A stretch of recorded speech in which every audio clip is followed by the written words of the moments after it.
Boa noite, amada igreja. Sejam todos bem-vindos a mais um culto. Quero convidar você a abrir seu coração essa noite e ouvir aquilo que Deus tem para falar ao seu coração. O que você veio buscar aqui essa noite? Eu quero convidar você a se juntar a nós, a esse clamor, a esse cântico, a essa oração. Senhor, nós queremos te conhecer mais. Senhor, nós queremos mais de Ti. É interessante que João Batista, no Evangelho de João, capítulo 3, versículo 30, se referindo ao próprio Jesus Cristo, ele vai dizer: é necessário que Ele cresça e eu diminua. Da mesma forma, essa deve ser a nossa oração, deve ser a nossa postura.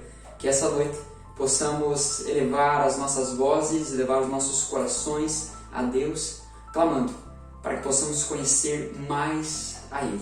E assim, seremos transformados de acordo com a Sua vontade. Vamos cantar?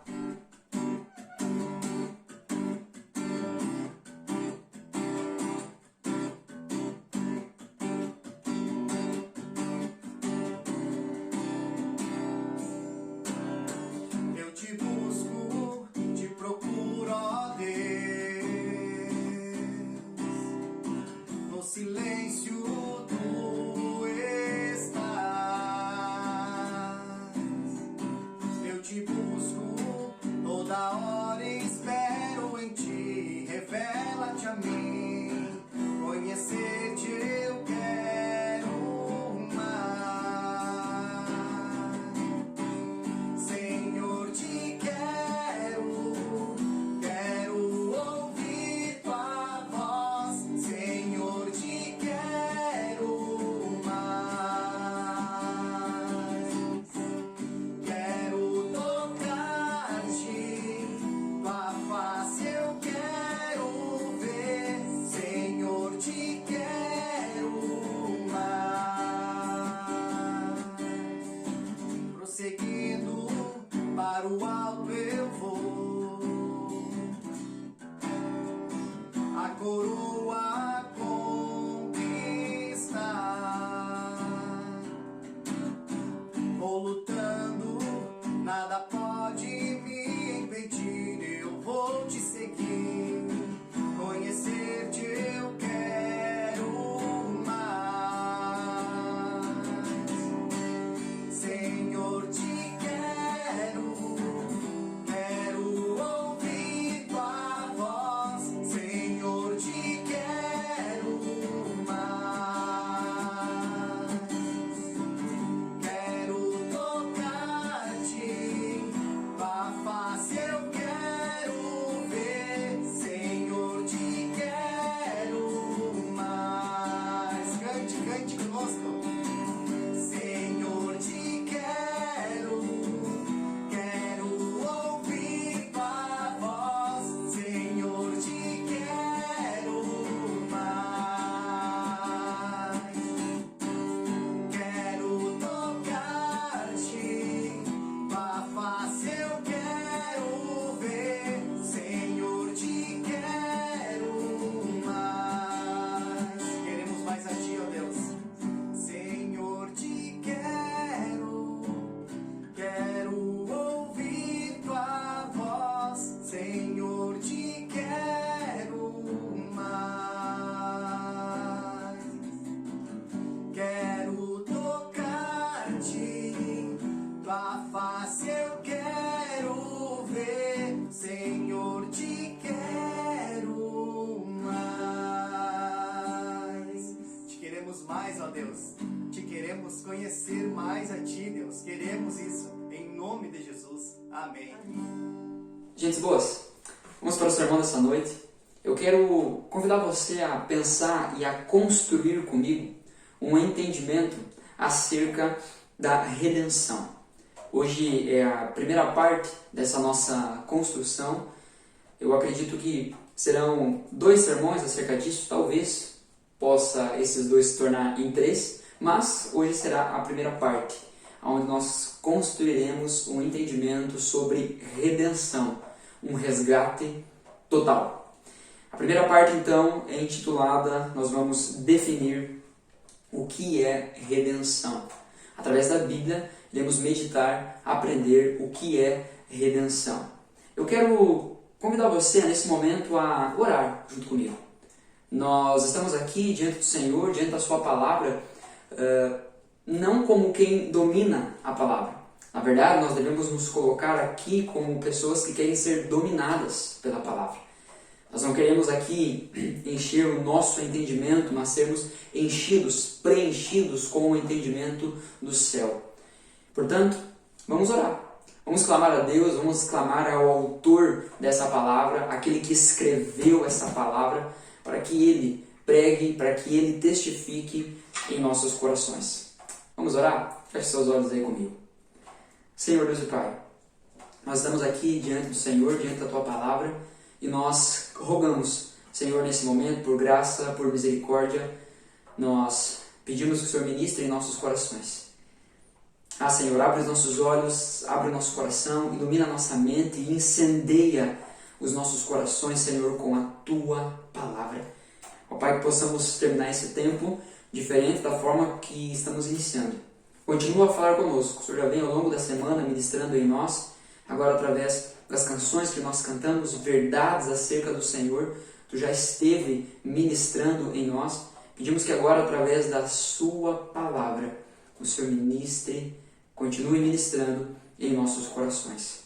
Pai amado, eu peço aqui, Senhor, reconhecendo a minha limitação, reconhecendo, Senhor, a minha pequenez, eu peço que o Senhor use a minha vida. Eu não quero ser o centro das atenções, eu não quero ser aquele que será lembrado. Pai, eu quero que a Tua palavra seja lembrada, que a Tua palavra seja guardada no coração dos meus irmãos. E esse é o meu pedido para mim também, Pai. Esta noite não é sobre mim, não é sobre nenhum de nós. Seja aqueles que estão envolvidos no culto, aqui online de uma forma direta, seja aqueles que estão em casa. Em primeiro lugar, esse tempo, essa noite é sobre o Senhor. Deus, olha com graça para nós e fala conosco. Nós pedimos isso em nome do Senhor Jesus. Amém. Amém. Gente boas, o que é redenção?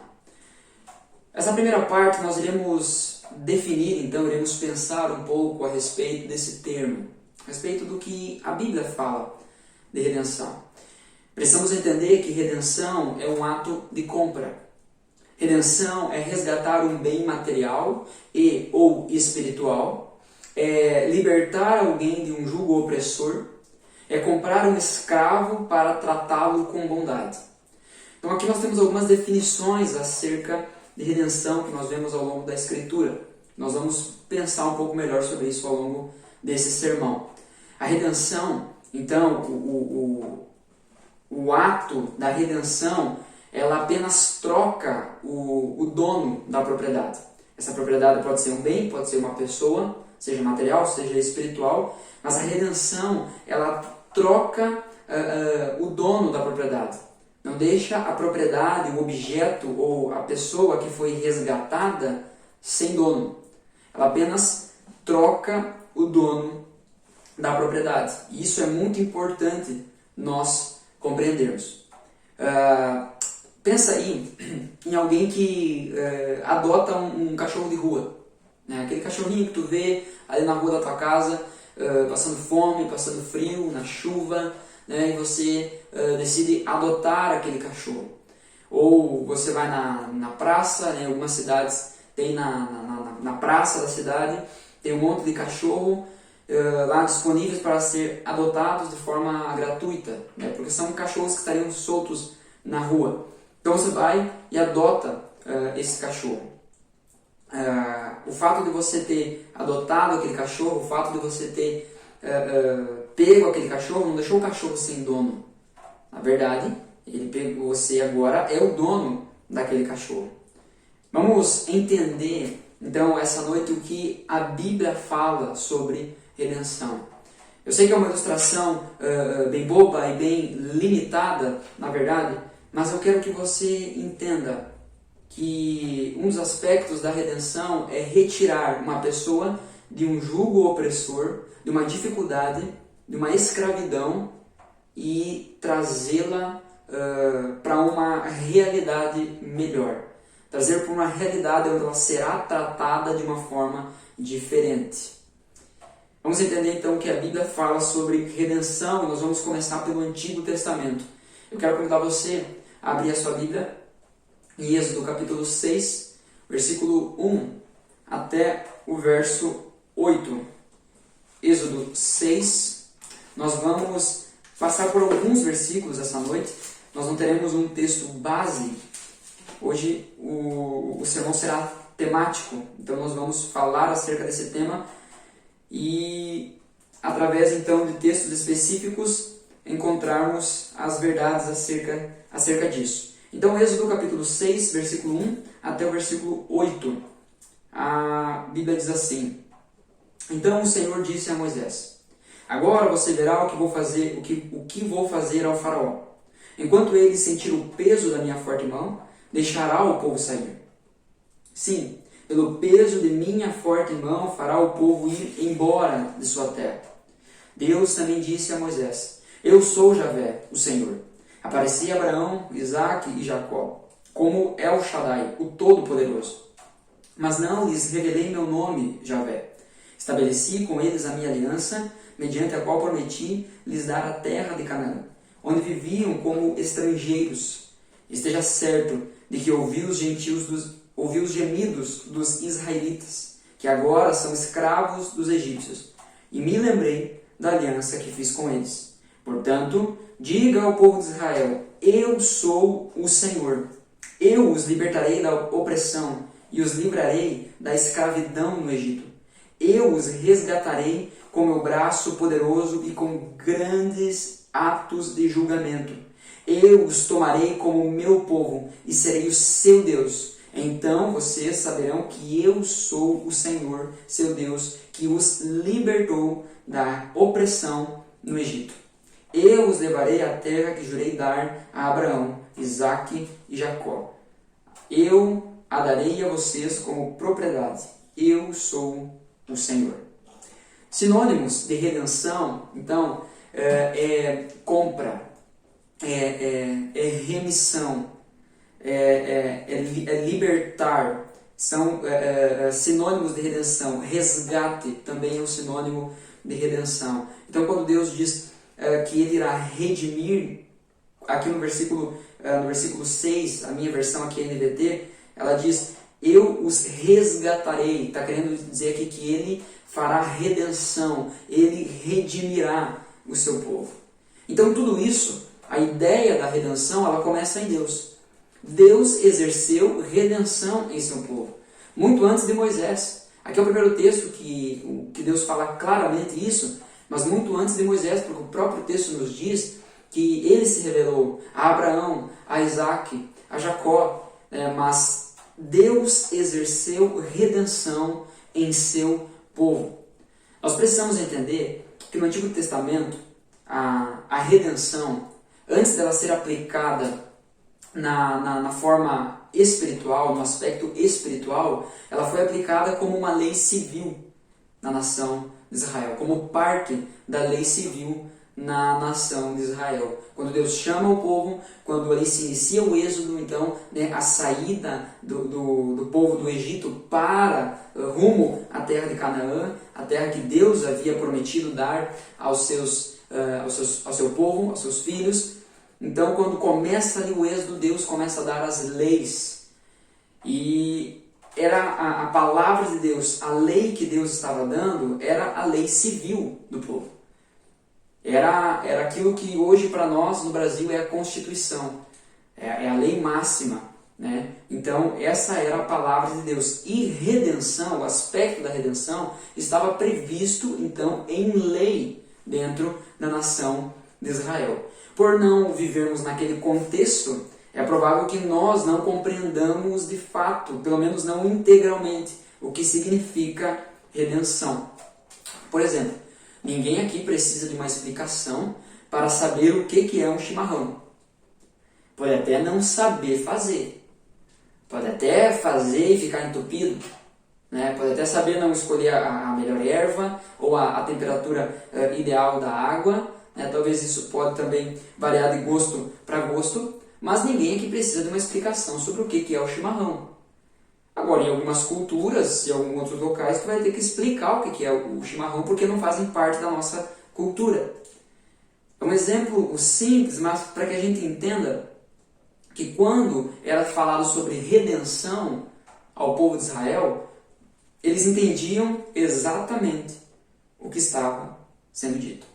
No Antigo Testamento, redenção acontecia no âmbito familiar, social e também nacional. Em Levítico 25, se você quiser me acompanhar nos textos, você fica à vontade. Se você não quiser, ou enfim, se você achar que está indo muito rápido, porque a gente vai ver alguns textos, eu posso lhe passar depois a referência, a relação dos textos bíblicos que eu vou usar essa noite. Pelo menos aqueles que eu vim preparado para usar. E aí depois então você pode consultar, ok? Levítico 25, então nós encontramos aqui uma definição do que era redenção, do que é redenção. Se alguém, olha só, Levítico 25, se alguém do seu povo empobrecer e for obrigado a vender parte das terras da família, um parente próximo deverá comprar a propriedade de volta para ele. Eis aqui então uma definição do que é redenção. Redenção é o resgate de uma propriedade. Nós vamos ver ao longo da Escritura que essa propriedade ela pode ser, como é nesse caso aqui, um resgate de uma propriedade, um campo, um local geográfico, físico, mas como também se refere a pessoas, se refere também a animais e também abrange o aspecto espiritual. Então, redenção é o resgate de uma propriedade. Vamos pensar aqui num seguinte exemplo. Tá? Vamos dizer assim que eu coloquei na minha cabeça que eu sou um empreendedor muito bom, um visionário, sabe? E eu vi uma oportunidade de negócio, um negócio que pode bombar. E aí eu pego e decido investir naquele negócio. Só que eu tenho a visão para fazer aquele negócio, eu tenho a vontade, eu tenho o conhecimento para fazer esse negócio, e eu tenho até pessoas que irão me apoiar para fazer esse negócio, esse empreendimento, porém eu não tenho o capital para fazer esse investimento, para iniciar esse meu empreendimento. Então, eu vou e converso com o meu amigo e eu peço para esse amigo, então, uma parceria, eu proponho para ele uma parceria, uma sociedade. Eu entro com o conhecimento, com uma visão e até mesmo com pessoas já para ajudar, e ele entra com o capital, ele entra com o dinheiro. Nós, então, iniciamos esse negócio, só que quando eu vou propor para ele esse negócio, ele que tinha bastante dinheiro e não chegou no lugar aonde chegou, como alguém que não mede riscos, então perguntou para mim se esse negócio seria de fato certeiro, se de fato traria um retorno. E eu, muito crente, muito convicto de que aquele negócio daria certo, disse que sim. Tanto é que a nossa parceria fica então em 50% para cada lado. Só que para que o meu empreendimento desse certo, precisaria de uma série de fatores sendo combinados e dando eles certos assim, todos em conjunto. Né? Várias coisas precisariam dar certo em conjunto para que esse meu empreendimento desse certo. Mas aí, por N situações, esses fatores que precisavam cooperar para que o meu grande empreendimento desse certo, não deram. E aí, eu perdi todo o investimento que eu tinha e perdi, no caso, perdi o capital do meu sócio.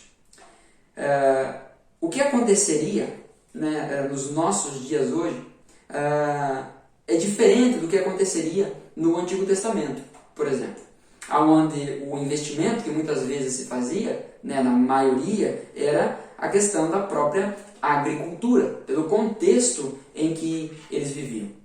Então bastava só nesse exemplo. Vamos supor que o meu grande empreendimento, a minha grande ideia seria investir em um determinado plantio. Vou investir no soja. Aí chove quando não deveria chover, faz sol quando não deveria fazer, enfim, tudo acaba virando do avesso. Qual que era a regra, qual que era a lei aqui no contexto do Antigo Testamento? Quando você ia fazer essa sociedade com alguém, quando você ia pedir um empréstimo para alguém, havia uma garantia para ser colocada. E a garantia era: você deveria devolver aquilo que você pediu emprestado. Caso você não tivesse dinheiro suficiente para isso, você deveria dar as suas terras como pagamento da dívida. E caso as suas terras ainda não fossem suficientes para pagar essa dívida, você também deveria então se entregar como escravo daquele a quem você tinha procurado para fazer a sociedade. Não só você, como a sua família. Depende do tamanho da dívida. Mas vamos supor aí então que a minha dívida foi astronômica e eu precisei então não só entregar todos os meus bens, como também me entregar e entregar a minha família como pagamento. Então agora eu sou escravo daquele meu sócio. Porque choveu quando não deveria chover e fez sol quando não deveria fazer. Meu empreendimento deu errado.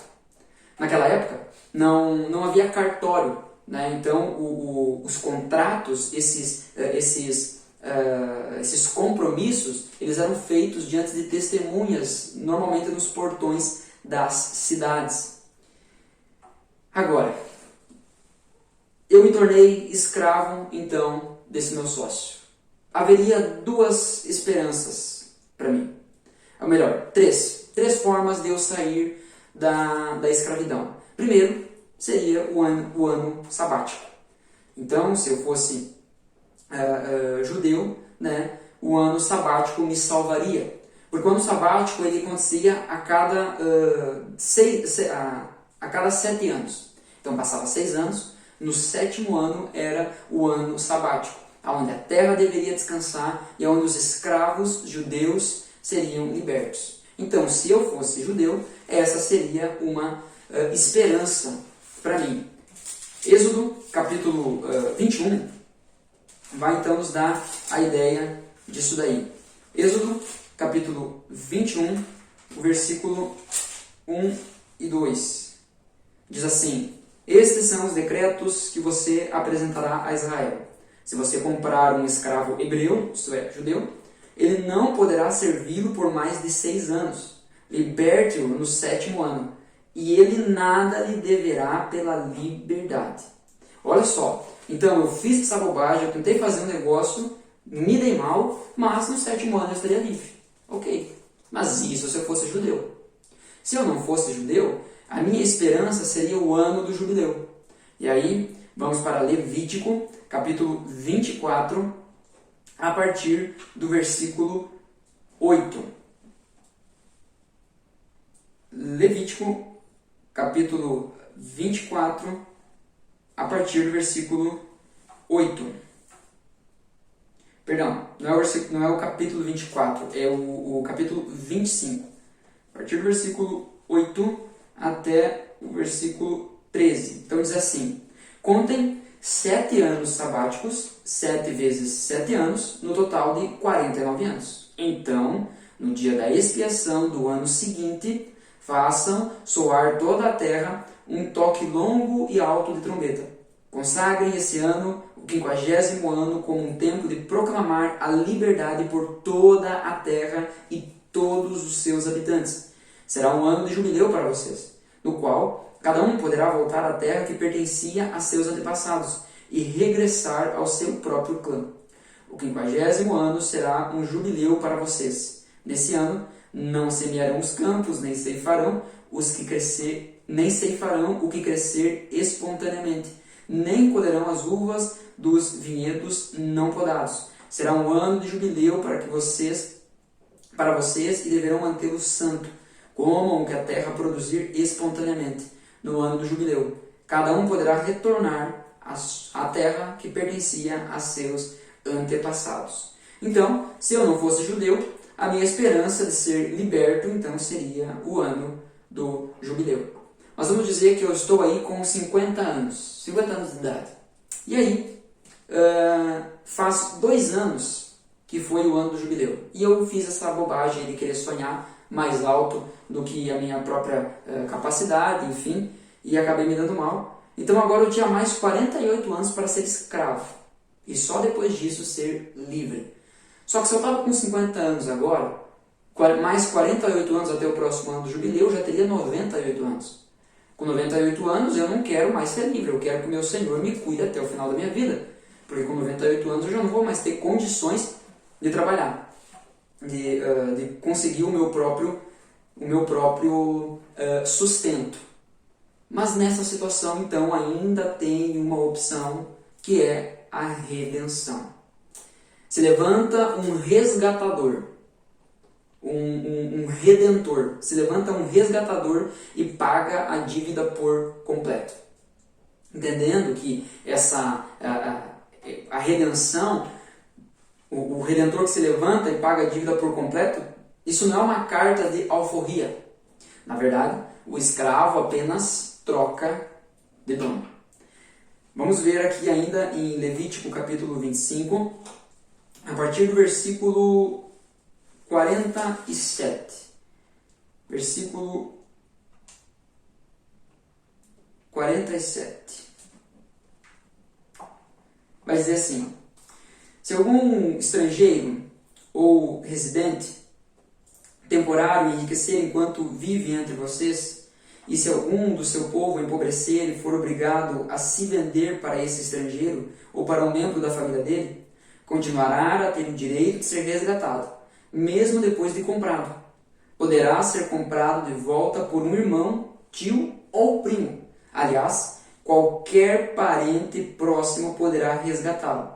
Se prosperar, você também pode resgatar a si mesmo. Negociará o preço de sua liberdade com a pessoa que o comprou, e o preço será baseado no número de anos transcorridos desde que foi vendido até o próximo ano do jubileu, ou seja, o equivalente ao custo de um trabalhador contratado para esse período. Então, havia uma terceira possibilidade, que era a redenção, era você ser comprado de volta. Dificilmente um escravo conseguiria enriquecer ao ponto de poder pagar a sua própria redenção. O que nós vemos aqui é que um parente próximo, então, deveria se levantar para resgatar, para comprar, para pagar a nossa dívida. Por que um parente próximo? Porque a ideia da redenção não é você ficar trocando de dono e continuar se mantendo escravo da mesma forma, mas você trocar de dono e você ser liberto de um jugo opressor no qual você vivia antes.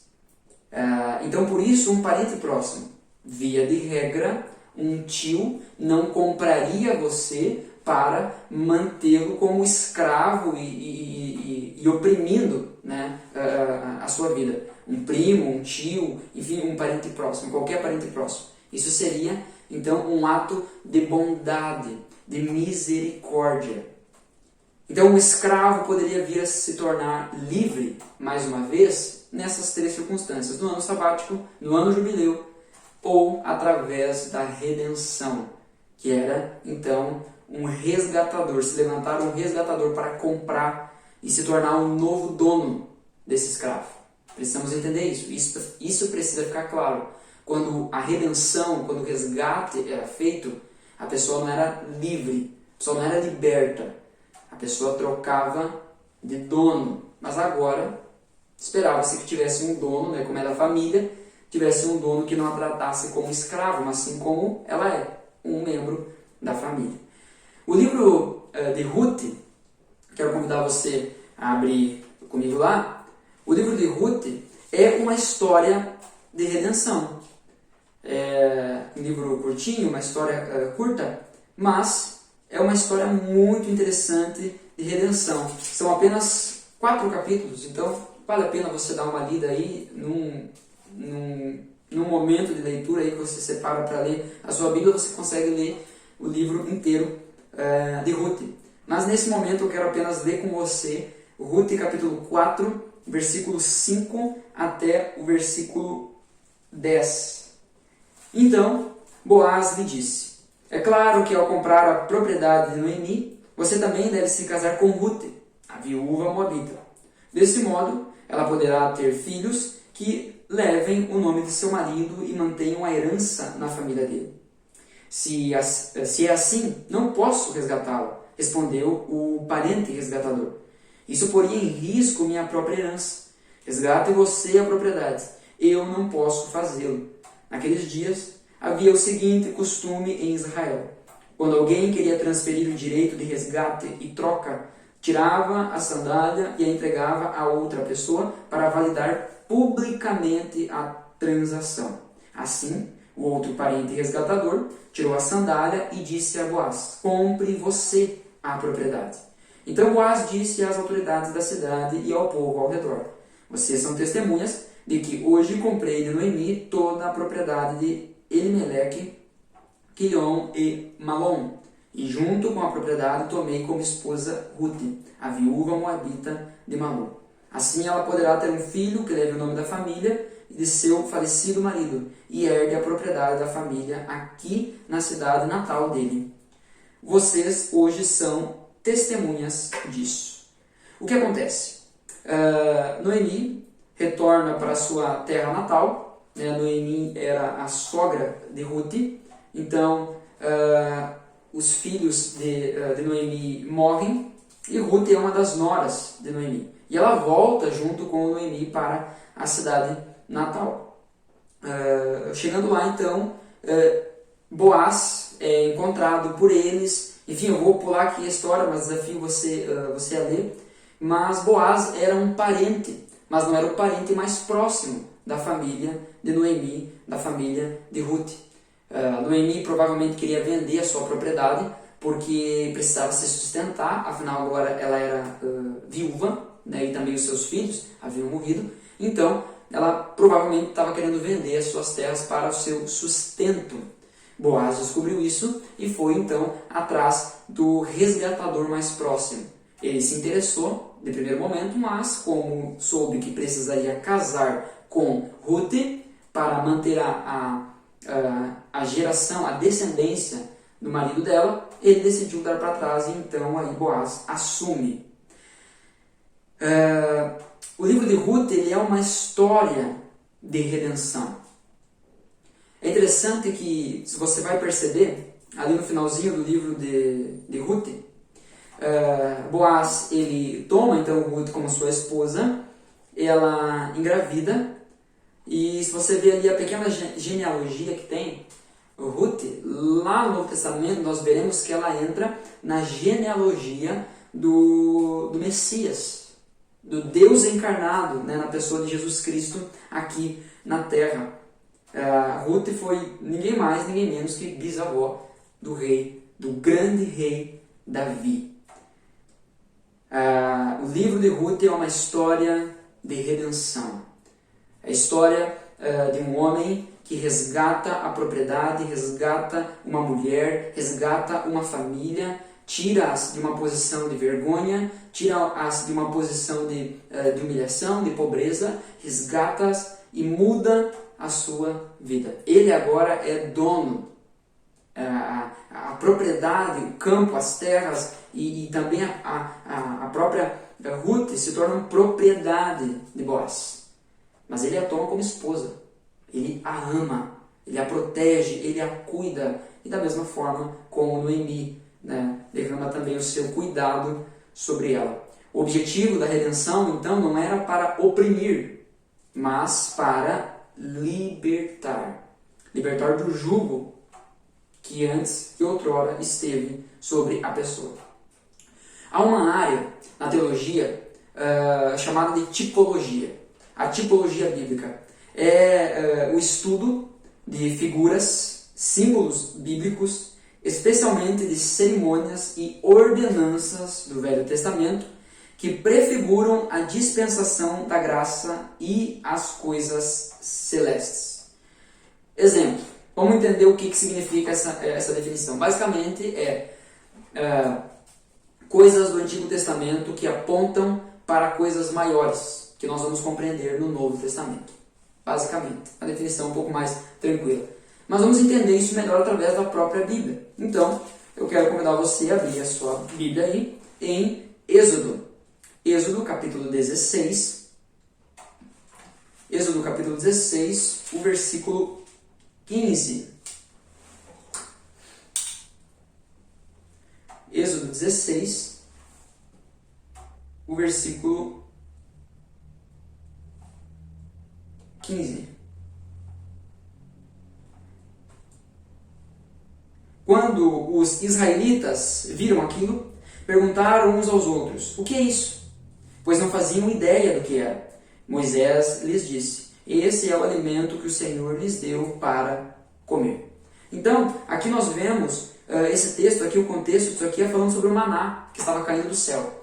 O maná, o povo de Israel nunca tinha visto aquilo, o povo nunca tinha enxergado aquilo, era uma coisa nova. Então aqui eles estão se perguntando o que é isso? E Moisés responde: esse é o alimento que Deus está derramando para vocês do céu. Esse é o pão que caiu do céu. Então, no maná nós temos uma tipologia, um exemplo do que é a tipologia. Para entendermos isso, vamos ver lá, João capítulo 6. João capítulo 6, o versículo 32 e o versículo 33, que diz assim: Jesus disse: eu lhes digo a verdade, não foi Moisés quem lhes deu o pão do céu, é meu Pai quem dá o verdadeiro pão do céu a vocês. O verdadeiro pão de Deus é aquele que desce do céu e dá vida ao mundo. Então, o maná, ele apontava para uma comida que não saciaria apenas a fome física, mas saciaria a fome da alma. No versículo 35, Jesus vai dizer: eu sou o pão da vida, quem vem a mim nunca mais terá fome. Mais um exemplo. Êxodo, capítulo 17, o versículo 6, perdão. Êxodo 17, versículo 6. Diz assim: eu me colocarei diante de você sobre a rocha no monte Sinai. Bata na rocha e dela jorrará água que o povo poderá beber. Assim, na presença dos líderes de Israel, Moisés fez conforme o ordenado. Então, nós temos aqui a figura da rocha. 1 Coríntios, vamos lá, vamos entender para o que isso está apontando. 1 Coríntios, capítulo 10, versículos 3 e 4. 1 Coríntios, capítulo 10, versículo 3 e 4, diz assim: todos comeram do mesmo alimento espiritual e todos beberam da mesma água espiritual, pois beberam da rocha espiritual que os acompanhava, e essa rocha era Cristo. Então nós temos aqui mais uma figura.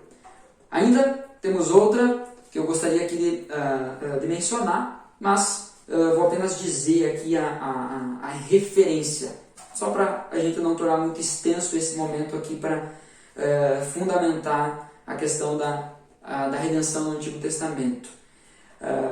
Nós temos em Números 21, versículo 8 e 9, nós temos aquele momento onde Moisés é ordenado por Deus para construir uma serpente de bronze.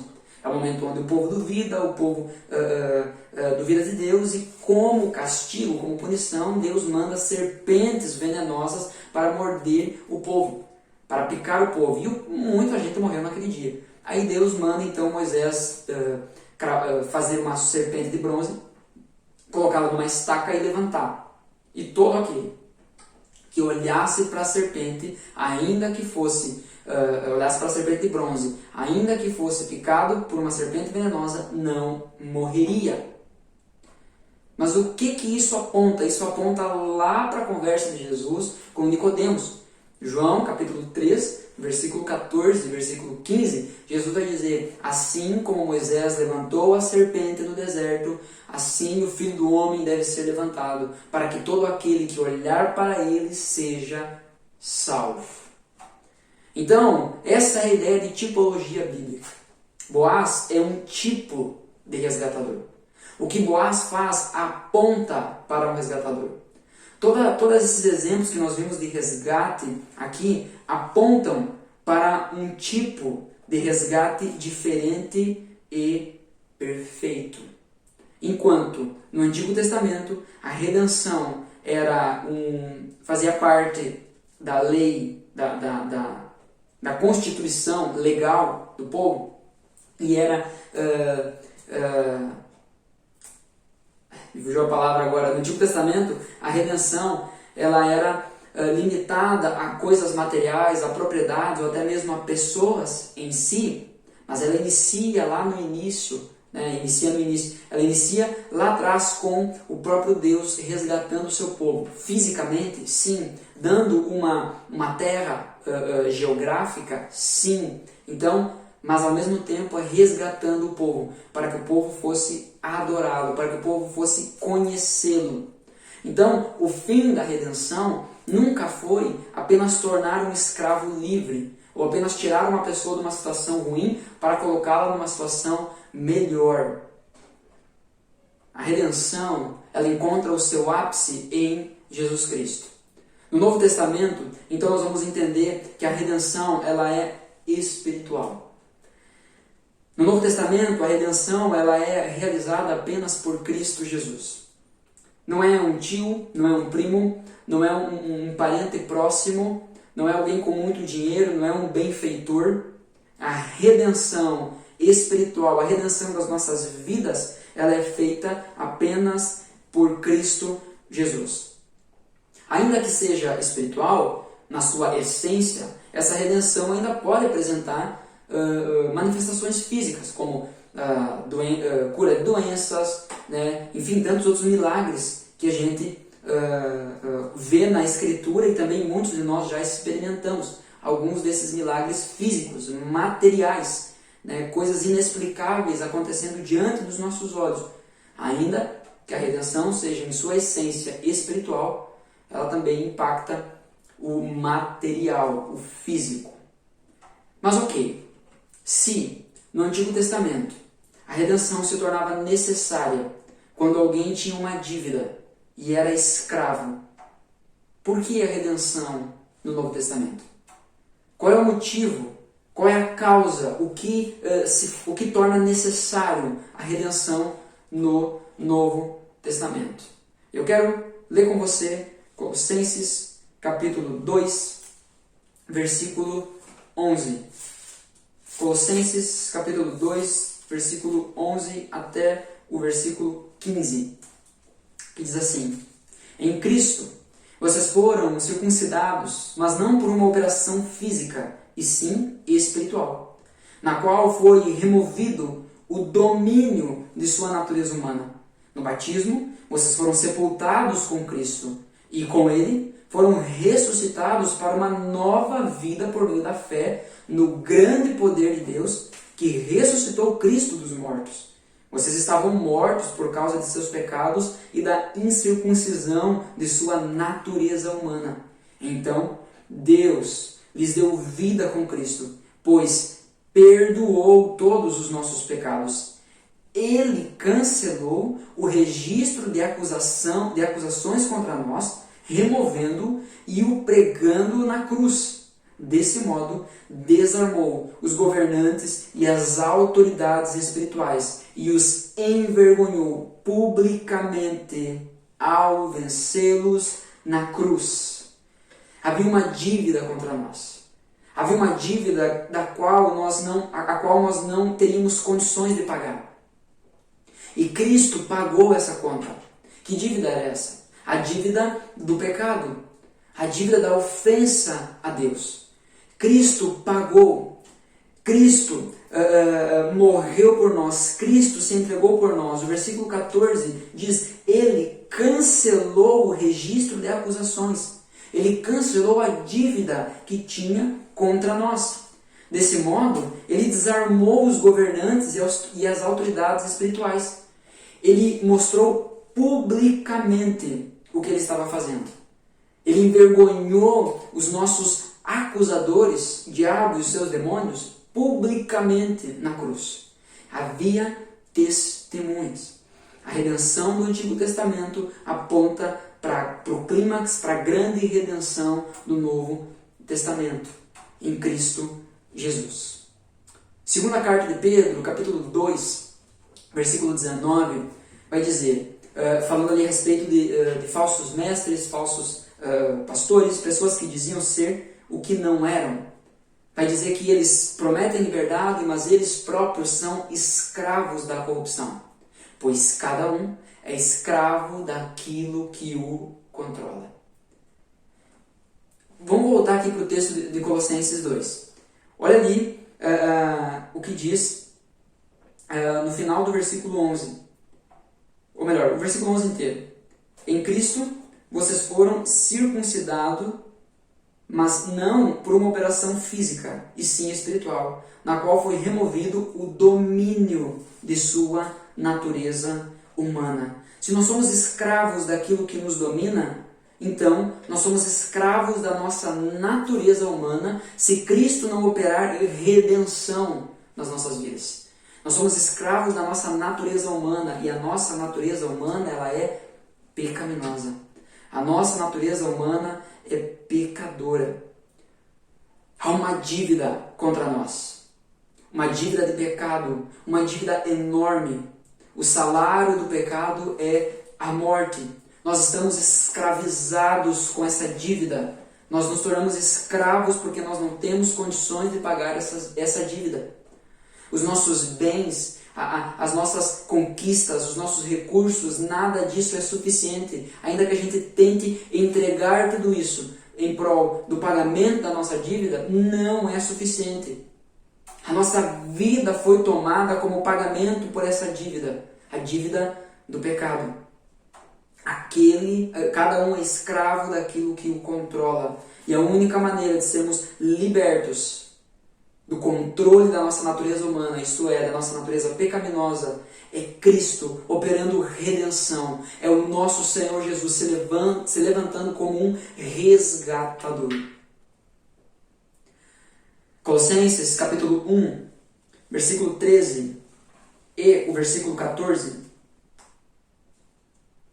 diz assim: Ele nos resgatou do poder das trevas e nos trouxe para o reino de seu Filho amado, que comprou nossa liberdade e perdoou os nossos pecados. Entenda, a nossa liberdade ela foi comprada.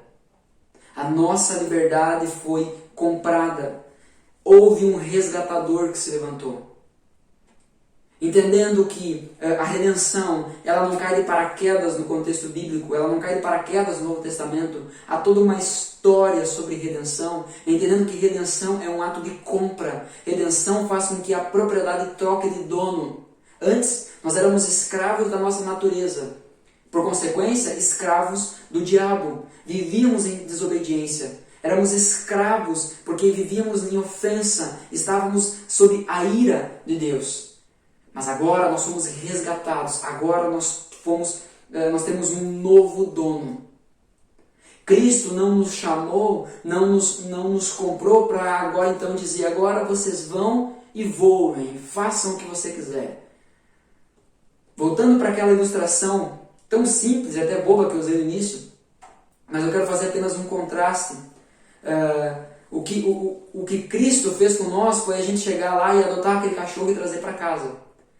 Talvez você vai criar ele dentro de casa, vai subir no sofá junto com você, talvez até vai dormir na cama junto contigo, não sei qual é o teu costume, mas o mínimo tu vai fazer, vai dar uma casinha para ele, tu vai dar comida para ele, tu vai dar água para ele, tu vai cuidar dele. Não vai tratar ele como um cachorro de rua. Ele é teu cachorro, tu vai cuidar dele. Agora, seria diferente, por exemplo, você chegar, comprar um passarinho que está preso numa gaiola, comprar o passarinho, comprar a gaiola com o passarinho, e logo, imediatamente após a compra, você abre a gaiola e solta o passarinho para ele sair voando livre.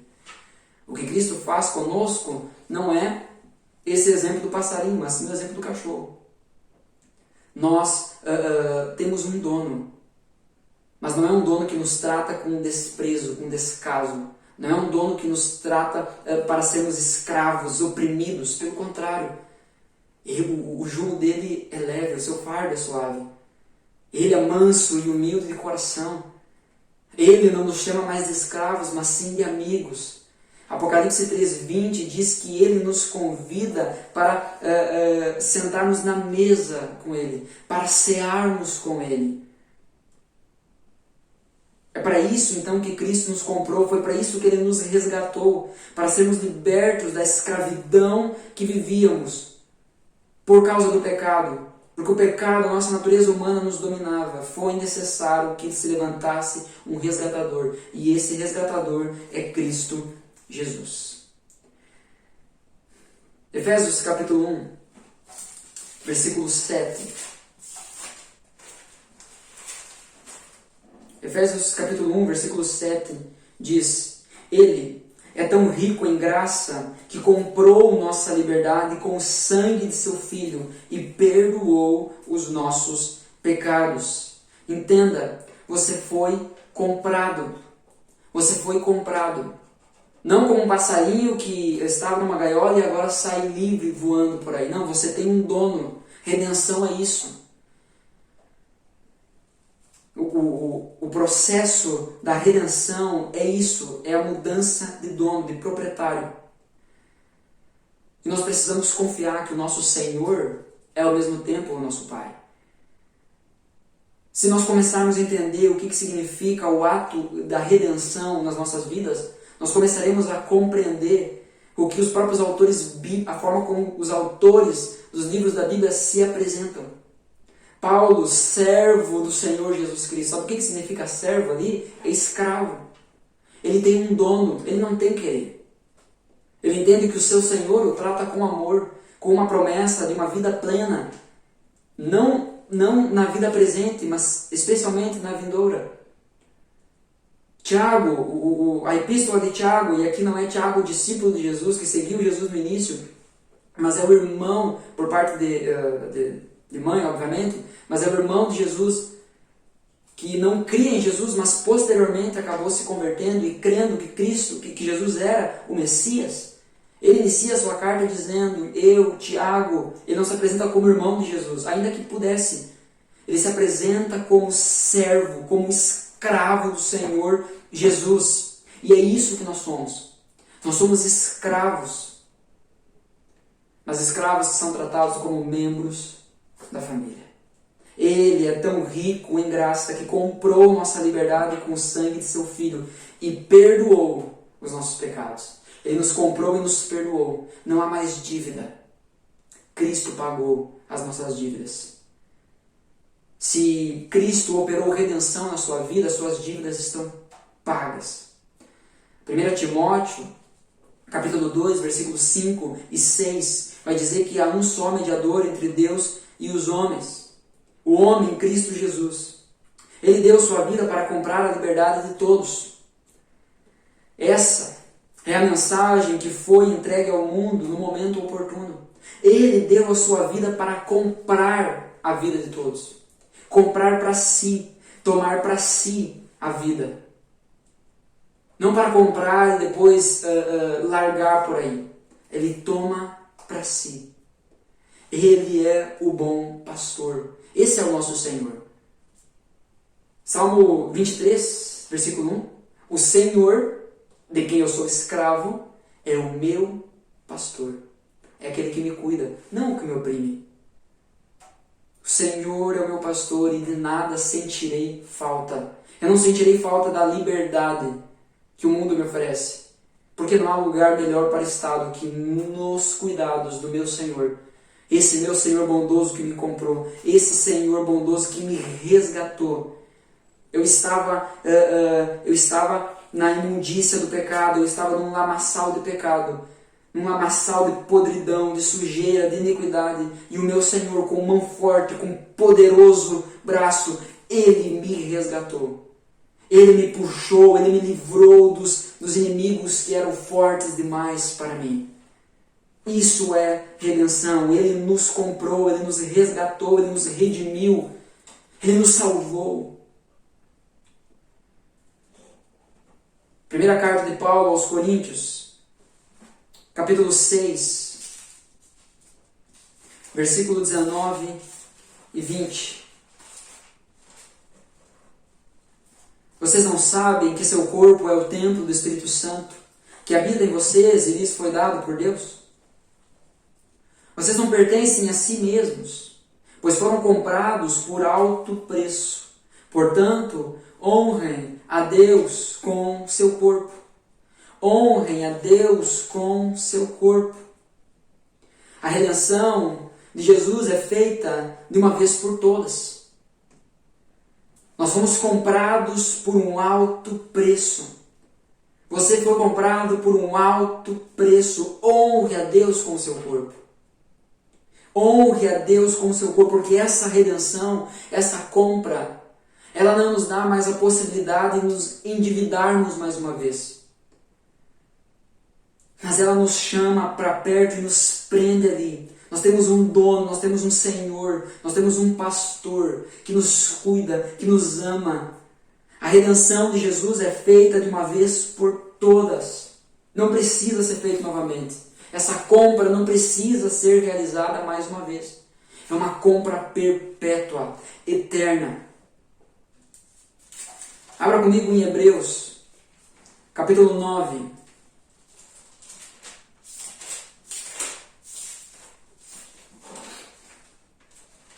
Hebreus, depois de Filemão, antes de Tiago. Hebreus capítulo 9, versículo 23 até o versículo 28, diz assim: Assim, as representações das coisas no céu tiveram de ser purificadas com o sangue de animais. As verdadeiras coisas celestiais, porém, tiveram de ser purificadas com sacrifícios muito superiores. Aqui, mais uma vez, a ideia da tipologia bíblica.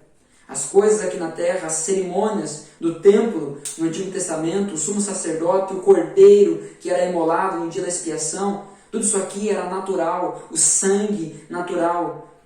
Porém, as coisas que haveriam de vir teriam que ser purificadas com sacrifícios muito superiores. Que sacrifícios? O texto nos explica, versículo 24.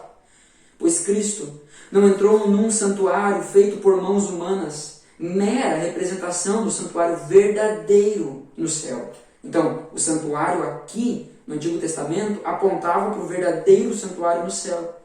Ele, continuando aqui, ele entrou no próprio céu, a fim de agora se apresentar diante de Deus em nosso favor. Ele não entrou no céu para oferecer a si mesmo repetidamente, como o sumo sacerdote aqui na terra, que todos os anos entra no lugar santíssimo com o sangue de um animal. Se fosse assim, ele precisaria ter morrido muitas vezes, desde o princípio do mundo. Mas agora, no fim dos tempos, ele apareceu uma vez por todas para promover, vou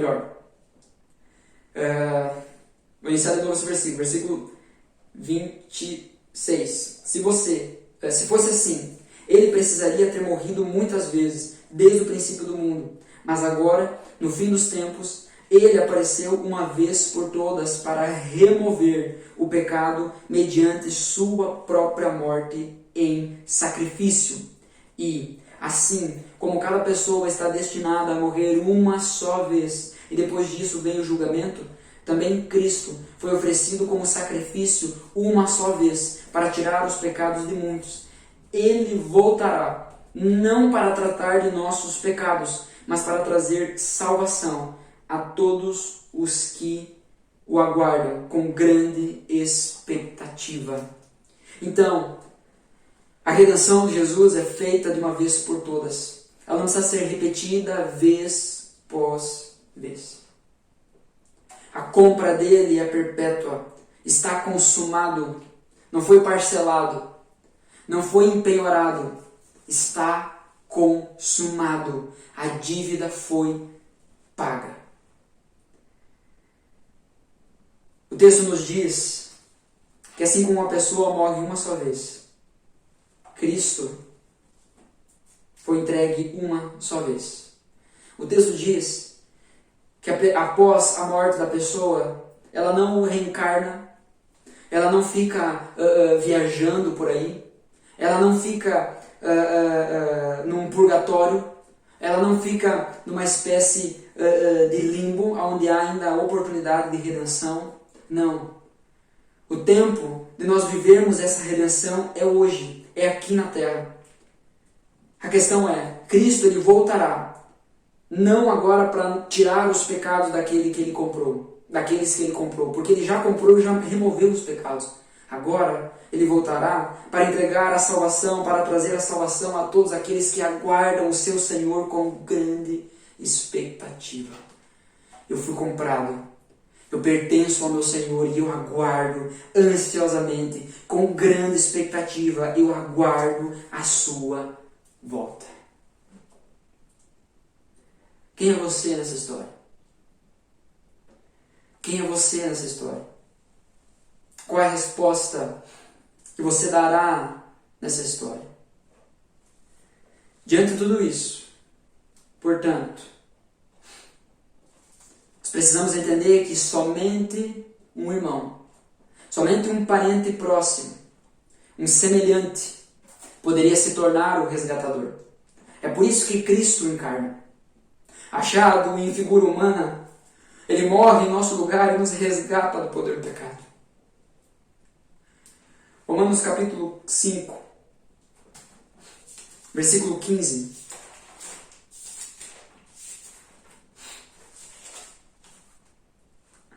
Romanos capítulo 5, versículo 15.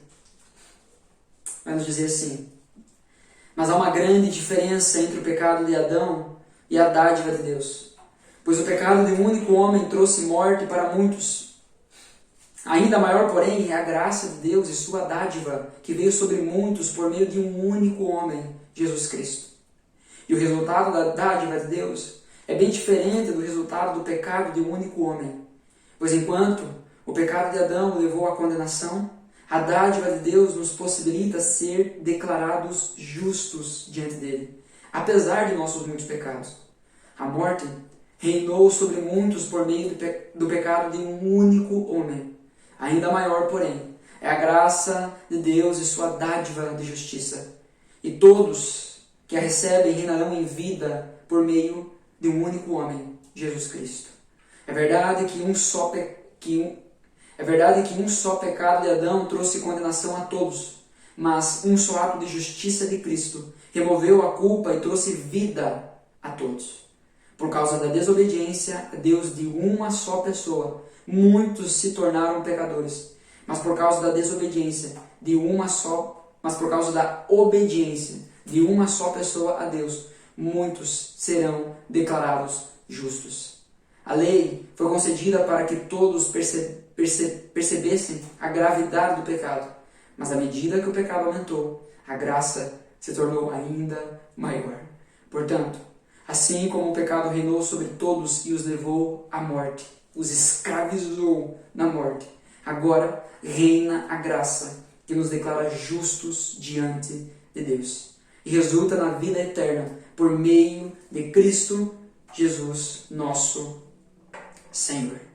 Nós estávamos mortos porque estávamos escravos, estávamos na condição de escravos do pecado.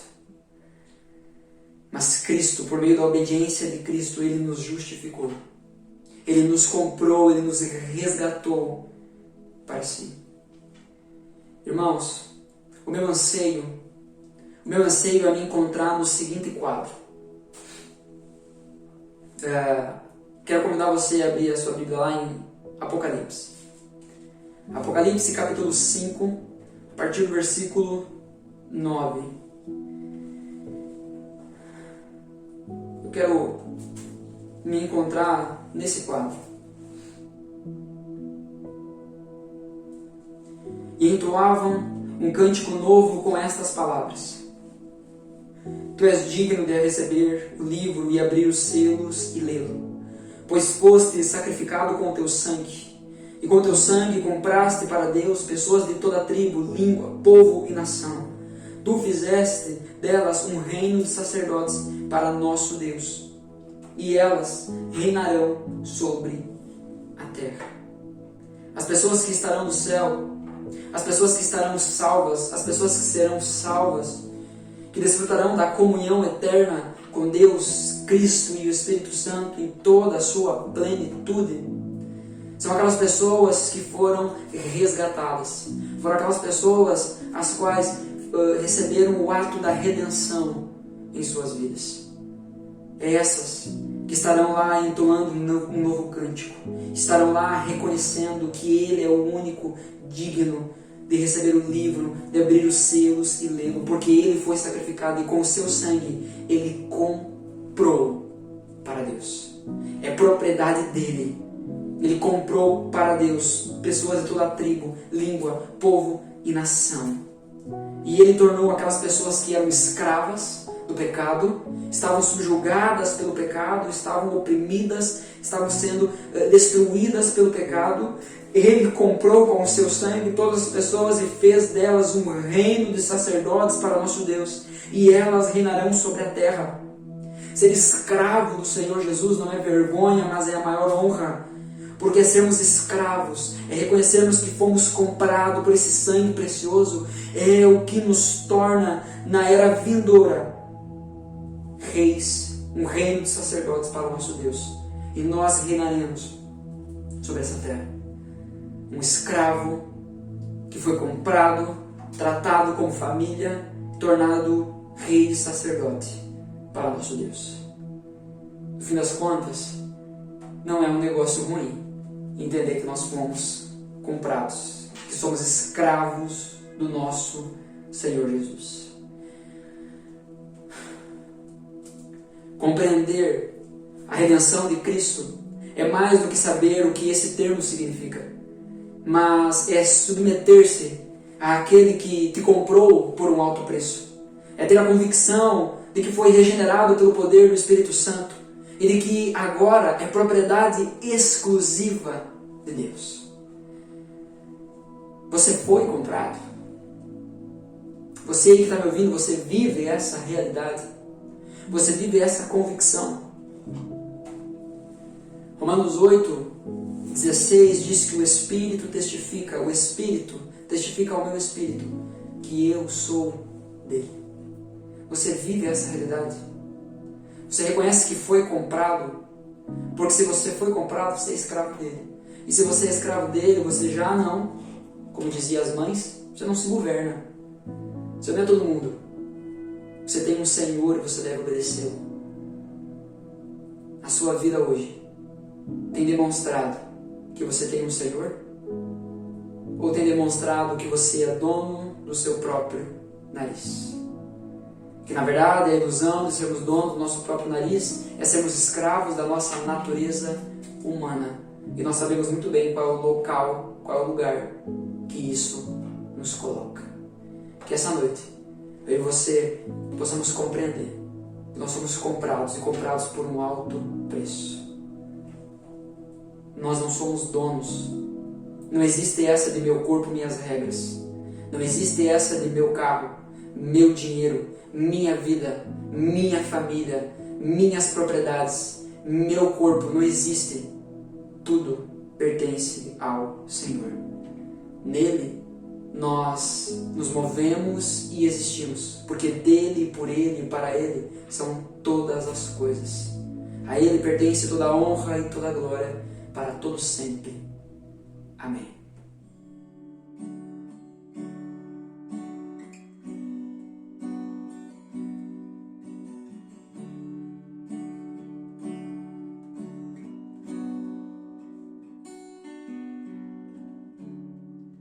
No início era a palavra, com Deus o Altíssimo.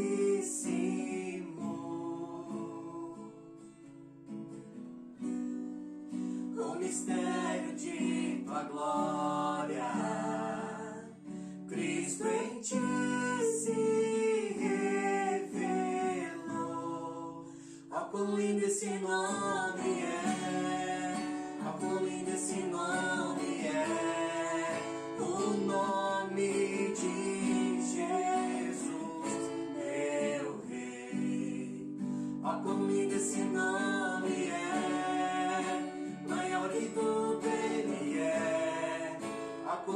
esse nome é o nome de Jesus.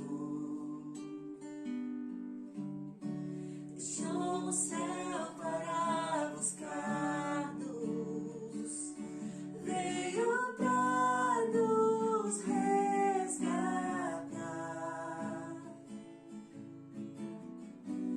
Amor maior que o meu pecado, nada vai nos separar. Ó, quão maravilhoso é, ó, quão maravilhoso é o nome de Jesus, meu Rei. Ó, quão maravilhoso é, maior que tudo Ele é. Ó, quão maravilhoso é o nome de Jesus. A morte venceste, o véu tu rompestes, a tumba vazia agora está. O céu te adora, proclama tua glória, pois ressuscitaste de festa. És invencível, inigualável, hoje pra sempre reinarás. Teu é o reino, lugar a glória, acima de todo nome estás. Poderoso esse nome é, poderoso esse nome é, o nome de Jesus, meu Rei. Poderoso esse nome é, maior que tudo Ele é. Poderoso esse nome é, o nome de Jesus. Poderoso esse nome é, poderoso esse nome é, o nome de Jesus, meu Rei. Poderoso esse nome é, mais forte que tudo é. Poderoso esse nome é, o nome de Jesus. Amém, Senhor. Obrigado, Pai, pelo teu cuidado e teu amor, Senhor. Estamos à tua espera, Senhor Jesus. Amém. Gente boas, antes de nos despedirmos de fato, eu quero convidar você a estar orando. Estamos aí trabalhando com a possibilidade de retornarmos com um culto presencial no próximo domingo. O horário ainda será divulgado com detalhes, porém será no domingo pela manhã, entendendo que o domingo é o dia também onde você separa para sua família, é o dia do seu descanso. Então, se a gente for fazer domingo de noite, agora esses dias são frios, nós precisamos nos cuidar, principalmente no cenário mundial que estamos vivendo. Então, o culto será domingo pela manhã, o horário ainda será confirmado. Fique atento ao grupo da igreja, fique atento às nossas redes sociais, que nós divulgaremos melhor lá. O que eu posso adiantar é que será um número limitado de pessoas, por causa do nosso espaço. O culto será realizado na casa do Leandro e da Mirtiele, na garagem, onde já foi realizado os cultos lá, antes da pandemia. Então, será limitado ao número 20 de pessoas. Para isso, será liberado, então, como eu disse, eu vou passar os detalhes maiores, mas terá uma lista de inscrição, para que a gente possa ter um controle ali das pessoas que estarão.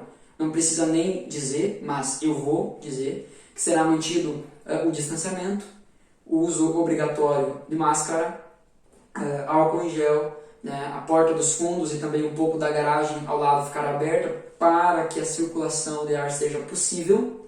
Também a ideia é fazer a transmissão ao vivo do culto. Então esteja orando por tudo isso, porque nenhum de nós é expert nessa área aí, tá bom? Esteja orando então por isso, para que os casos mantenham essa pegada de estar descendo. Há algumas semanas atrás nós estivemos orando e pedimos a Deus um sinal verde para retornarmos com o nosso culto presencial.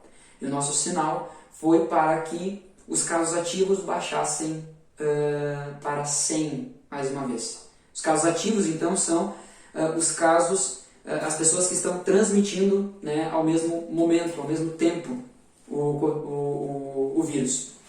Então, quando nós começamos a orar sobre isso, eu acredito que estava em 200 e poucos casos. A última vez que tinha baixado de 100 tinha sido no dia 6 de maio. Então, nós estivemos orando, começamos a orar como diretoria a respeito disso numa quarta-feira.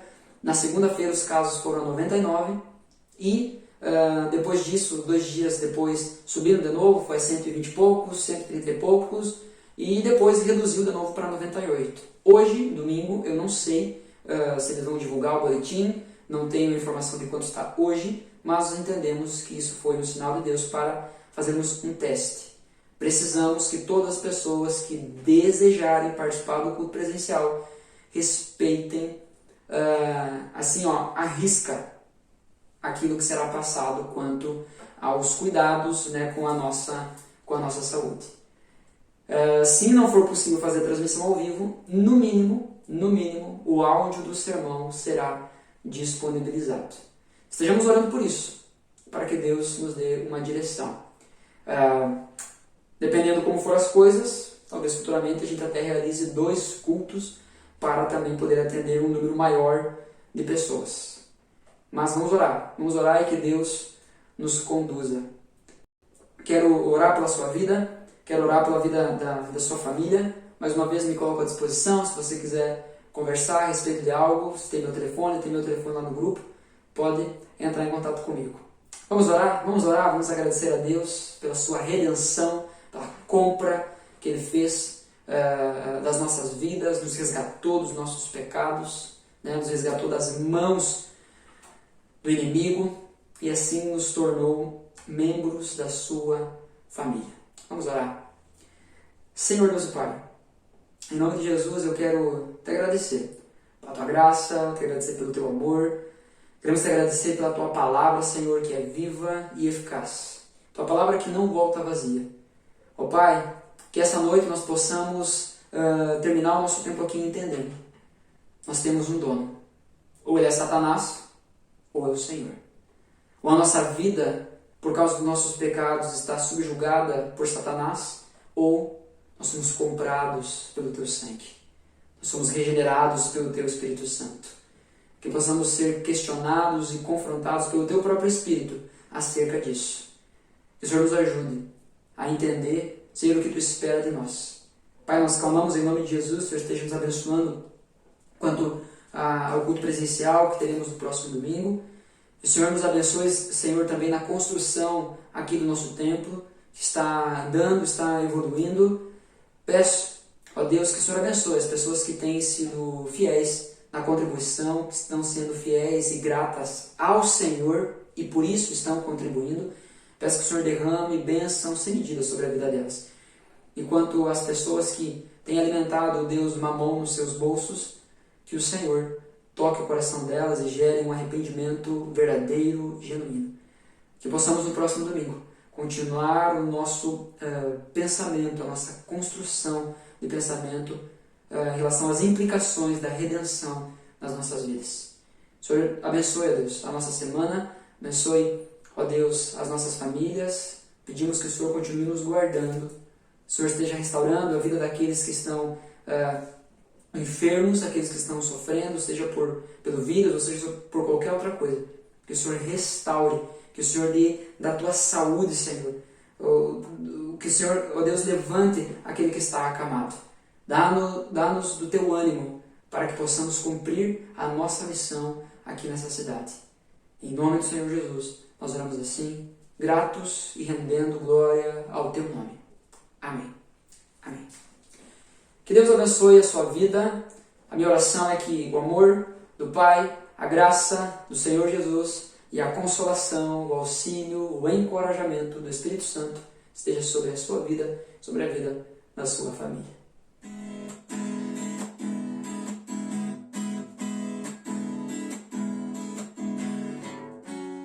Eu te bendirei, por tuas bênçãos eu provar, quando teu rio me saciar, eu te bendirei.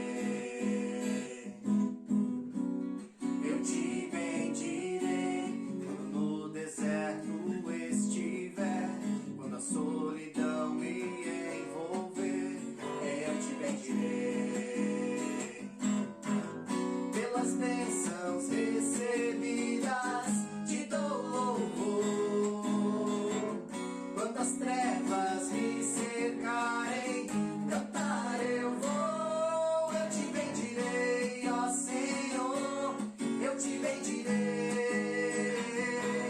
Eu te bendirei, ó Senhor, teu glorioso nome bendirei. Eu te bendirei, ó Senhor, eu te bendirei. Eu te bendirei, ó Senhor, teu glorioso nome bendirei. Eu te bendirei, quando a luz do sol brilhar em mim, quando tudo certo estiver, eu te bendirei. Eu te bendirei, num caminho de aflição, se a dor tomar meu coração, eu te bendirei. Pelas bênçãos recebidas, te dou louvor. Quando as trevas me cercarem, cantar eu vou. Eu te bendirei, ó Senhor, eu te bendirei. Eu te bendirei, ó Senhor, teu glorioso nome bendirei. Eu te bendirei, ó Senhor, eu te bendirei. Eu te bendirei, ó Senhor, teu glorioso nome bendirei. Teu glorioso nome, ó Jesus. Amém.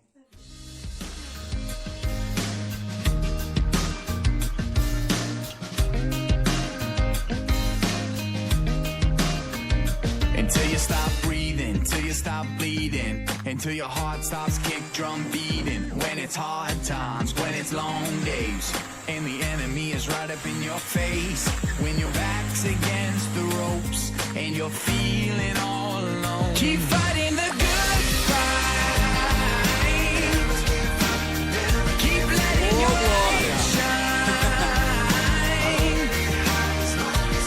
'Cause I'm never gonna leave you, always gonna see you through to the other side. Keep fighting the good, fighting the good, fighting the good fight, good fight. Even in the roadblocks, even through the rough spots, when you're feeling you're giving all that you got, I'm with you in the next step, giving you the next breath. I'll be the voice saying you're gonna make it.